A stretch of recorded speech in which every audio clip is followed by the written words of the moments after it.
अस्सलाम वालेकुम, मैं हूँ नादिया अनवर और उम्मीद करती हूँ आप सब खैरियत से होंगे। नाज़रीन, आज टेक्निकल एज में हमारे साथ जो मेहमान मौजूद होते हैं उनका ताल्लुक ईके ग्लोबल से है। जी हाँ, मैं बात कर रही हूँ ईके ग्लोबल के सीईओ मिस्टर एहतेशाम खान साहब की। और जो है उनसे हम इस प्रोग्राम में आपके सवालात को भी ऐड करते हैं।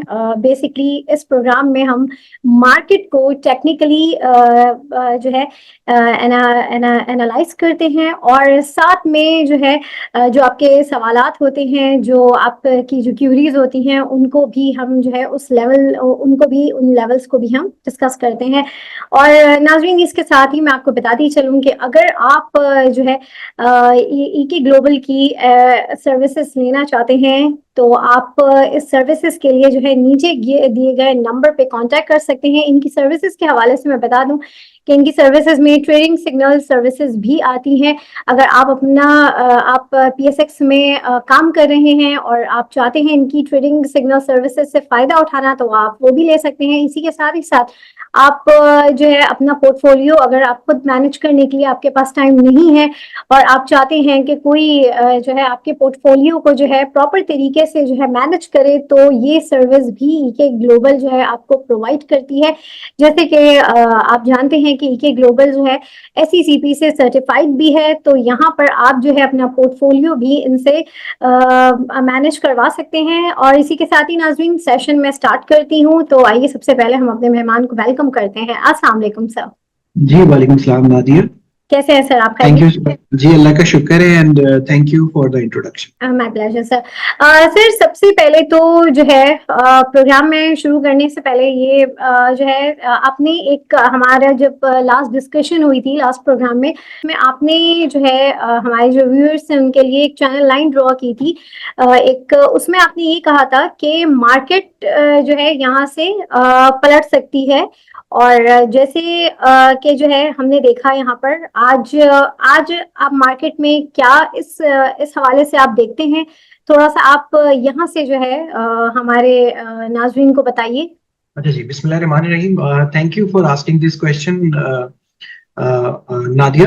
इनफैक्ट देखिए, लास्ट जब हमने आपके साथ सेशन किया था गालिबन 3-4 दिन पहले, तो उसमें हमने ये डिस्कस किया था कि मार्केट एक अपवर्ड प्राइस चैनल के अंदर इस वक्त होवर कर रही है एंड मार्केट की मूवमेंट प्राइमरीली एक अपवर्ड प्राइस चैनल के अंदर है। तो हमने देखा कि फ्राइडे वाले दिन मार्केट ने एग्जैक्टली उस चैनल के लोअर जोन को हिट किया और जैसे ही प्राइसेस ने, इंडेक्स के लेवल ने उस लोअर जोन को हिट किया, वहां से मार्केट के अंदर एक शार्प रिकवरी नजर आई। ठीक है, और वो रिकवरी इतनी सस्टेनेबल थी कि मार्केट दोबारा से जो अपने प्रीवियस हाइस थे इसके 76,200 के करीब करीब, उन हाइस के करीब करीब मार्केट पहुंच गई। तो ये एक अच्छा एक साइन था कि जो एक ट्रेंड लाइन लेवल हमने आइडेंटिफाई किया हुआ था, उस ट्रेंड लाइन को ही हिट करके बाजार बाउंस बैक हो गई। अब क्या होगा? अब ये है कि मार्केट क्योंकि उस चैनल लाइन के अंदर है जो हमने ड्रॉ की थी, उस पे एक हायर लिमिट भी है और एक लोअर लिमिट भी है।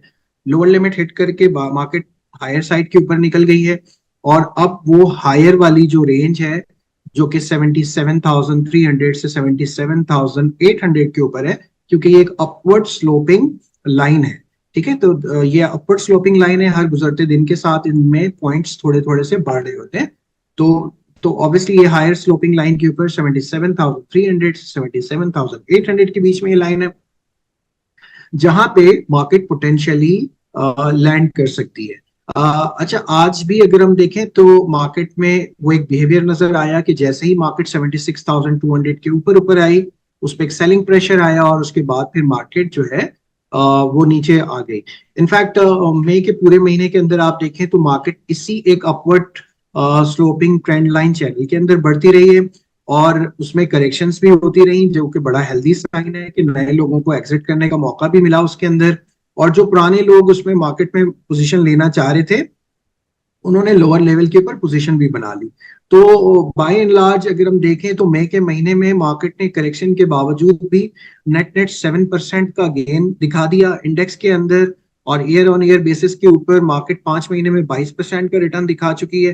तो एक कंसिस्टेंट ट्रेंड जो आपको नजर आ रहा है मार्केट में, वो हमें नजर आ रहा है डिस्पाइट दिस वॉलेटिलिटी। सही। अच्छा सर, अब यहाँ पर जो है मैं कुछ हमारे व्यूअर्स के भी सवालात हैं, हम जो है वो आपसे ये पूछना चाह रहे थे, तो यहाँ पर हम वो ऐड करेंगे। कुछ लेवल्स हैं जो हम डिस्कस करना चाह रहे हैं। सबसे पहले तो सर यहाँ पर मैं पीआरएल की बात करूंगी कि पीआरएल के हवाले से जो है थोड़ा सा इसके लेवल्स आप डिफाइन कर दें। अच्छा, अब पीआरएल हो गया और खासतौर पे रिफाइनरी के बाकी शेयर्स भी हो गए, तो मैं ठीक है पीआरएल के बारे में आपको बताता चलूं हम्म। कि पाकिस्तान रिफाइनरी की आपको पता है जब ये अर्निंग आई थी अप्रैल के महीने में 1 रुपए 97 पैसे के लॉस की, उसके बाद फिर हमने देखा था कि ये शेयर सस्टेन नहीं कर पाया। इनफैक्ट जो एक मूवमेंट इसमें स्टार्ट हुई थी पीआरएल के अंदर 24 रुपए से लेके ये शेयर 29 रुपए तक गया था, उसके बाद ये शेयर सस्टेन नहीं हो पाया। और जब सस्टेनेबिलिटी इसकी खत्म हो गई तो हमें नजर आया कि ये शेयर बिल्कुल ही लैकलस्टर बिहेवियर पे चला गया। इनफैक्ट मार्केट जब पर भी जा रही थी तब भी इस शेयर के अंदर कोई खास मूवमेंट नहीं हो रही थी। ठीक है, तो इस वक्त अगर आप इसके क्रिटिकल लेवल को जानना चाहती हैं तो मेरा ख्याल है कि इसको 25 रुपए 50 पैसे का स्टॉप लॉस लगा के इसमें काम करना चाहिए। किसी भी लेवल पे अगर ये शेयर 25-50 के स्टॉप लॉस को ब्रेक कर दे तो फिर आप इससे अपनी पोजीशन एग्जिट कर सकती हैं। सही। और सर इसी के साथ ही अटक रिफाइनरी के हवाले से भी जरा आप बता दें।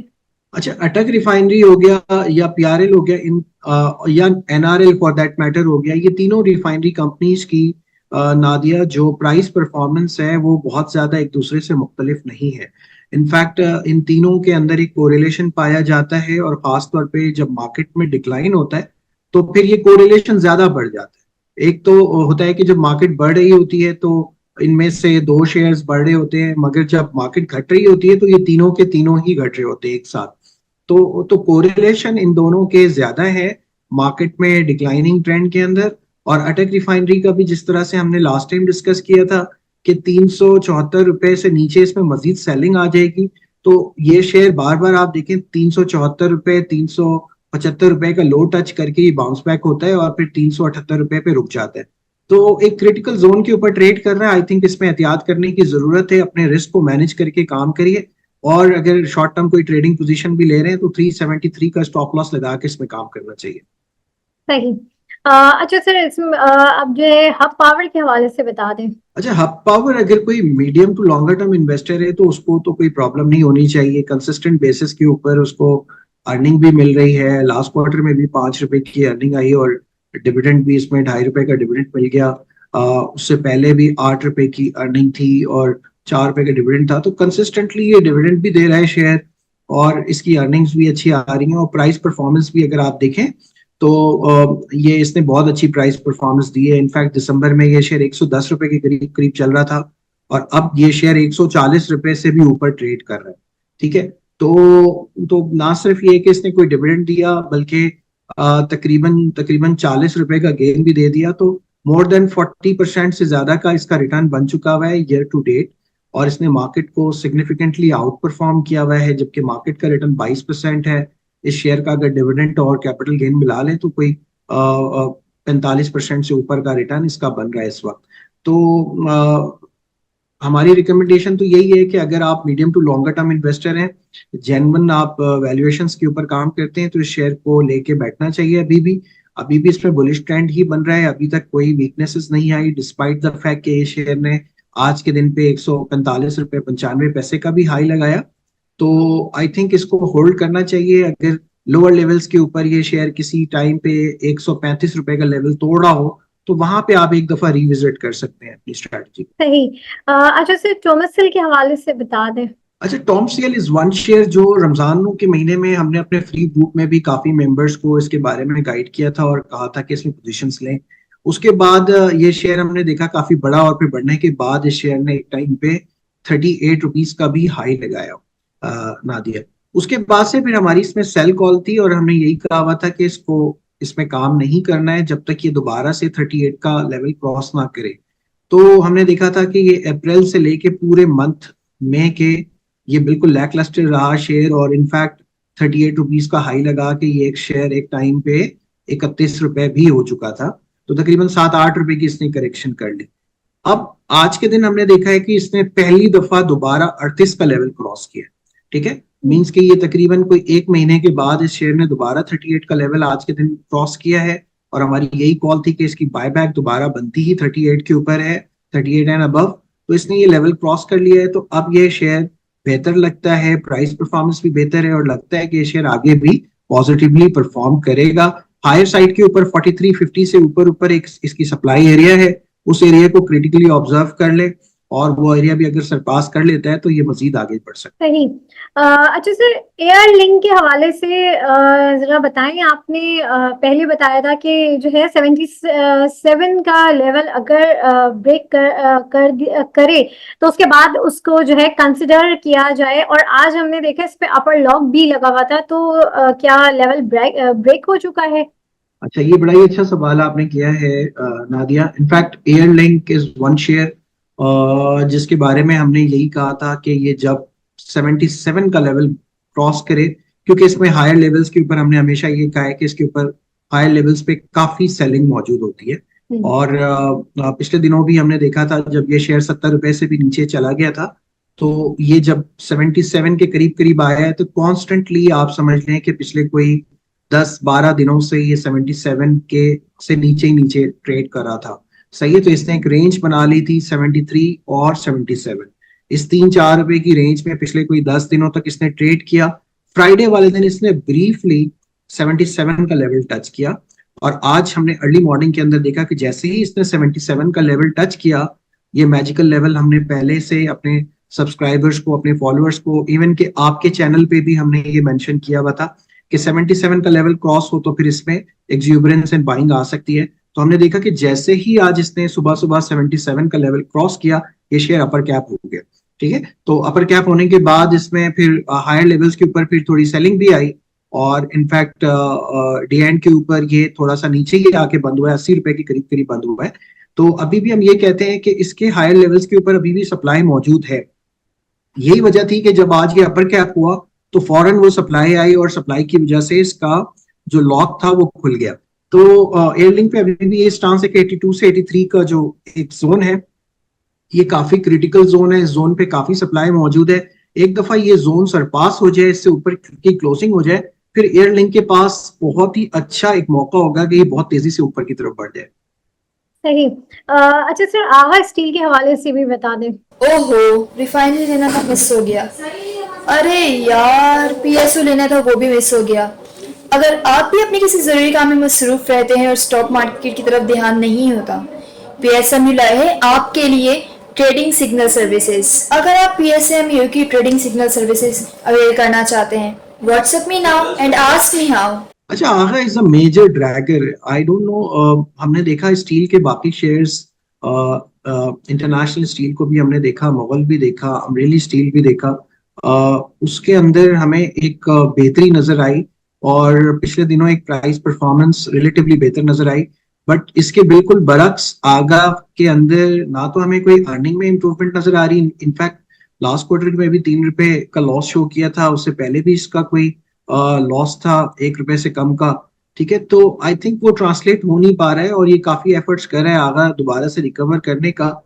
आई थिंक अगर somebody is willing to buy तो उसको क्रिटिकली ऑब्जर्व करना चाहिए 1150 का लेवल। 1150 के ऊपर ऊपर टेक्निकल बाय है, उससे पहले पहले टेक्निकल बाय नहीं है। तो if somebody is willing to buy technically on आगा, बिकॉज अर्निंग तो अब तक सपोर्ट नहीं कर रही है, और आगे की गोइंग फॉरवर्ड जो ट्रांसलेशन होगी वो डेफिनेटली हम डिस्कस करेंगे, बट टेक्निकल बायस की इनिशिएट होगी 1150 के बाद। तो अगर 1150 से ऊपर ये शेयर सस्टेन करे, फिर इसको बाय के लिए कंसिडर करना चाहिए, उससे पहले इसको इग्नोर करें।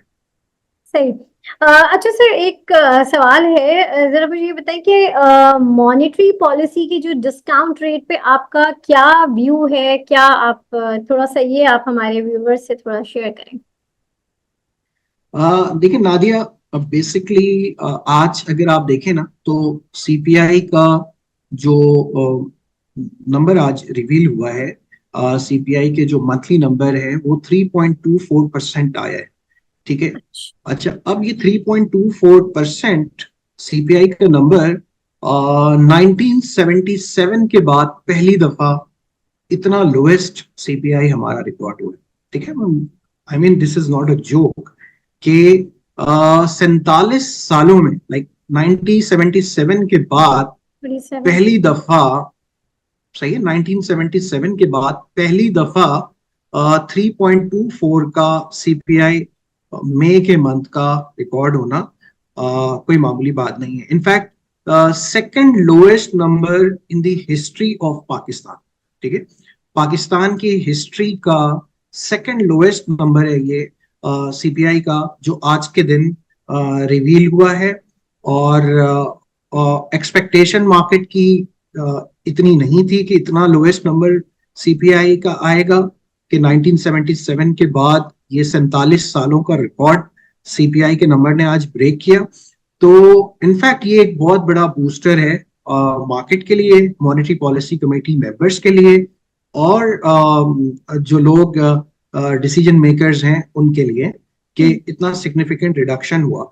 इनफैक्ट अगर आप लास्ट ईयर के मुकाबले में सीपीआई देख लें तो एक बड़ा ही वैलिड केस अब बन जाता है नादिया, कि आप जो है अपकमिंग मॉनेटरी पॉलिसी के अंदर आप इंटरेस्ट रेट को रिड्यूस करें सिग्निफिकेंटली, ताकि आप ग्रोथ को प्रमोट करें।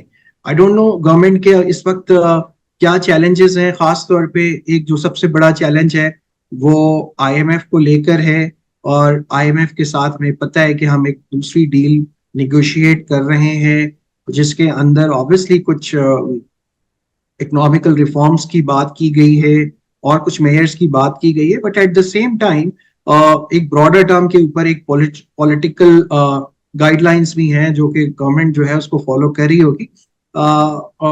बट केस बड़ा वैलिड बनता है, क्योंकि इस दफा मॉनेटरी पॉलिसी की डेट और आपका जो बजट की अनाउंसमेंट का जो डेट है वो सब एक साथ ही है, एक ही वीक में है।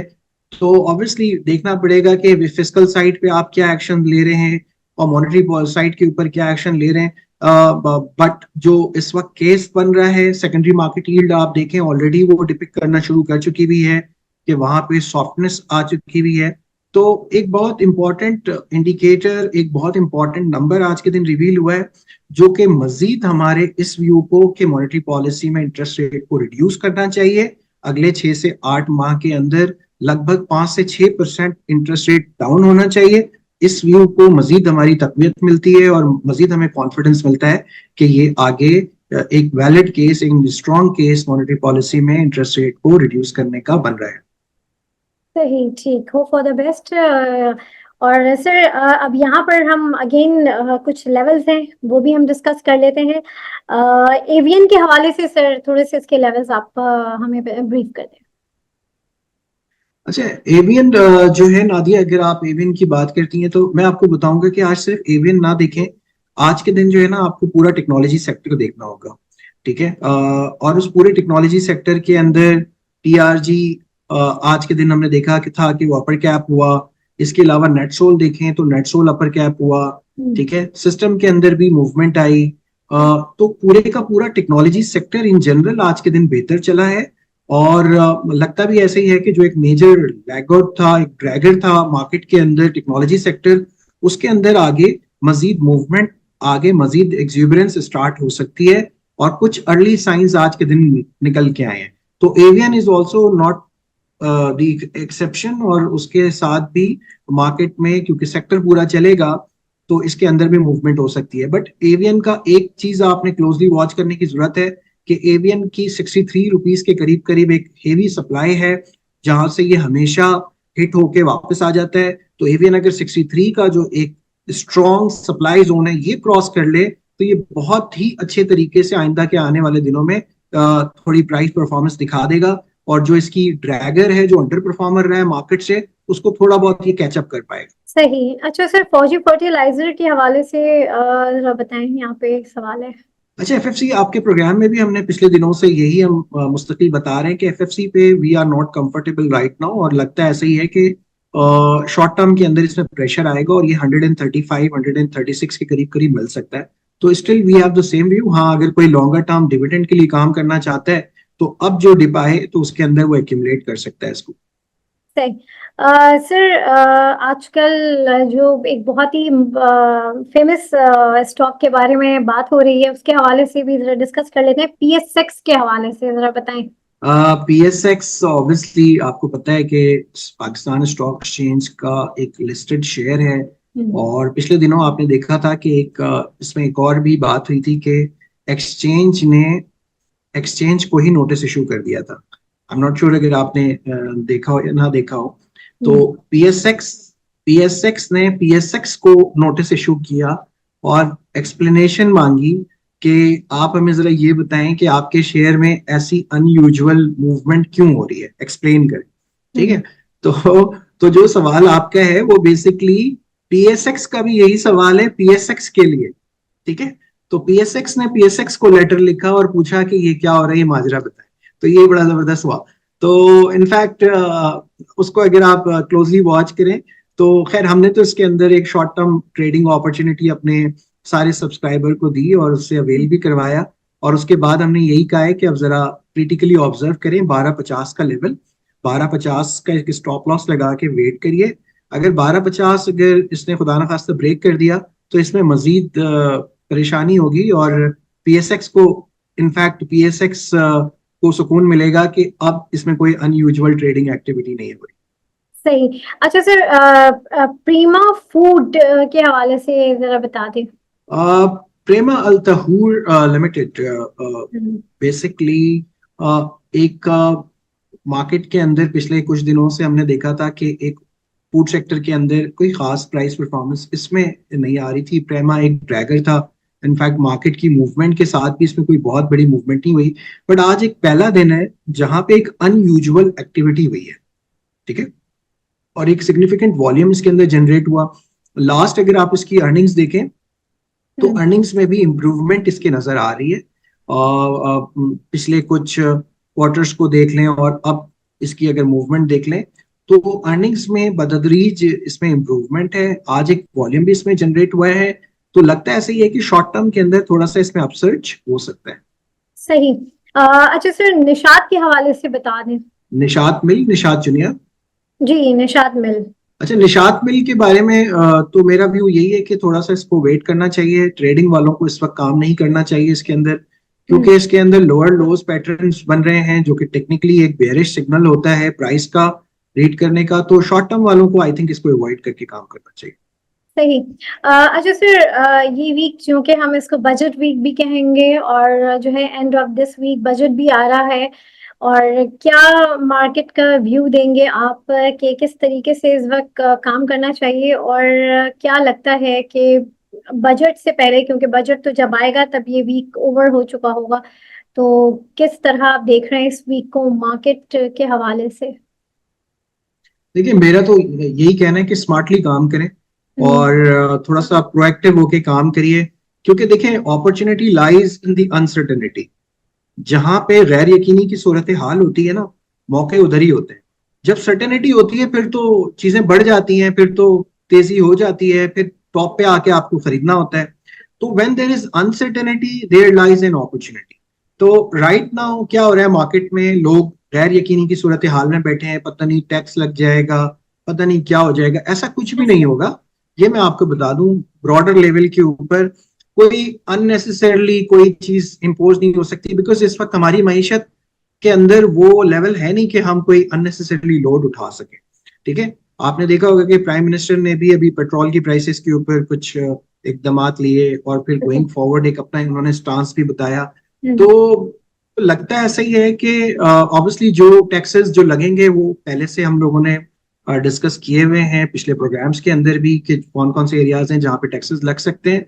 बट पाकिस्तान में अगर टैक्स लगता भी है किसी कंपनी के ऊपर, तो मुझे बताएं कि वो कंपनी क्या टैक्स अपने ऊपर ले लेती है, आप मुझे बताएं। मीडियम टर्म के अंदर, लॉन्गर टर्म के अंदर तो कभी भी कंपनी को लॉस नहीं होता, वो टैक्सेस सारा पास ऑन करते हैं एंड यूजर के ऊपर, उनकी अर्निंग्स तो उसी तरह से आ रही होती। ठीक है, तो ये बस एक सोशा बनाया हुआ है कि टैक्सेस लगेंगे तो प्रॉफिटेबिलिटी कम हो जाएगी और ये हो जाएगा। पाकिस्तान में प्रॉफिटेबिलिटी कम नहीं होती। ये टैक्सेस अगर लगा भी देते हैं किसी पर्टिकुलर सेक्टर पे, तो वो एंड यूजर के ऊपर वो टैक्सेस को पास ऑन करते हैं, अपनी अर्निंग को अगले क्वार्टर में या उसके अगले क्वार्टर के अंदर उसको सिक्योर कर लेते हैं और प्रॉफिटेबिलिटी बन रही होती है और शेयर्स चल रहे होते हैं। आपको देखना चाहिए कि हाँ, मॉनेटरी पॉलिसी के अंदर क्या मेजर इकदाम होंगे, जो कि हमने अभी डिस्कस कर लिया कि उसके अंदर रिडक्शन नजर आ रही है। गोइंग फॉरवर्ड वैल्यूएशंस के ऊपर इंटरेस्ट रेट कम होगा तो ये सारी कंपनीज की अर्निंग्स बेहतर हो जाएंगी, प्रॉफिट मार्जिन्स बेहतर हो जाएंगे, कैश फ्लोज बेहतर हो जाएंगे, कंपनी के इकोनॉमिक इंजन चलना शुरू होगा तो पैसा आएगा, डिस्पोजेबल इनकम होगी, लोगों के पास पैसा आएगा, वो इन्वेस्ट करेंगे, नई प्रॉस्पेरिटी होगी, उससे स्टॉक मार्केट बढ़ेगी। तो this is a good sign. थोड़ा सा medium to longer term invest करके काम करिए। ये शॉर्ट टर्म में ट्रेडिंग वगैरह करके आपने पैसे बस तबाह करने हैं, तो उसको थोड़ा सा आप अवॉइड करें, थोड़ा सा समझदारी से लॉन्गर टर्म व्यू लेके काम करिए। और अगर वो क्लियर नहीं है तो आप एडवाइजर की मदद लीजिए, ठीक है। किसी भी एडवाइजर को उसकी फी पे करें, उसकी हेल्प लें अगर आपको क्लियर नहीं है चीज, and then you will be able to actually work in a right manner into the stock market.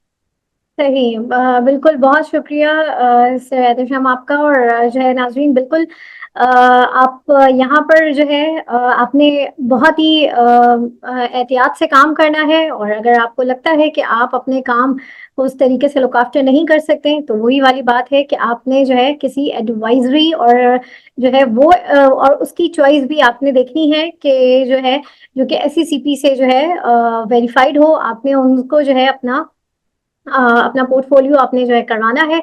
तो नाज़रीन, इसी के साथ ही आज के सेशन से मैं इजाजत लूंगी। आप लोगों से इंशाल्लाह फिर मुलाकात होगी। तब तक के लिए अल्लाह हाफ़िज़।